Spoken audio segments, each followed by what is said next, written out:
The transition to menopause can come with more than just hot flashes and irregular cycles, so let's talk about it. Our next segment is Ask Me Anything.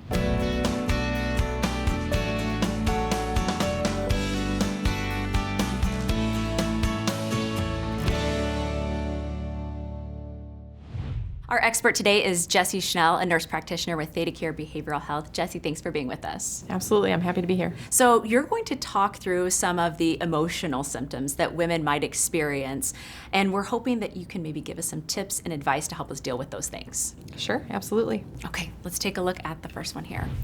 Is there a connection between perimenopause and increased risk of developing new mental health conditions? There absolutely is. So in perimenopause, what happens is that your hormones shift. So things like estrogen, progesterone, testosterone even are changing and they're fluctuating. So that can lead to mood symptoms such as depression, sadness, things like that. So things that we should just kind of monitor, maybe even hyper-monitor, right, during that time? Yes, absolutely. Okay.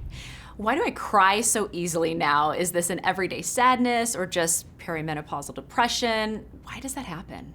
So I think it's important to be aware of whether or not it is maybe something that's happening every day, and maybe it's just a regular depression versus a perimenopausal depression. However, in perimenopause, it can cause symptoms of depression and make you feel more easily tearful and sad, and part of that is related to those hormone fluctuations. So some of it might be normal. Yes. Okay. I feel like a different person, moody, anxious, even hopeless at times. Are those types of feelings normal?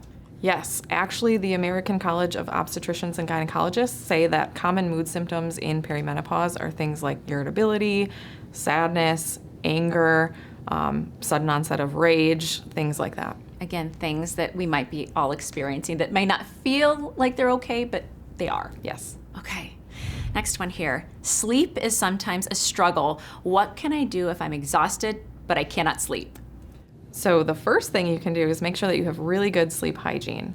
So some of the things that we recommend, even from a mental health standpoint, are things like making sure you're keeping a normal bedtime routine, making sure that you're not on your phone or have a television in your room because the blue light actually keeps you awake, making sure that you're not eating or drinking too close to bedtime because then your body's trying to digest and not trying to rest. And the other thing that we say to avoid is substances like alcohol or things like that close to bedtime because they don't actually help your brain shut off and get rest. Even though they can make you tired, your brain is still moving.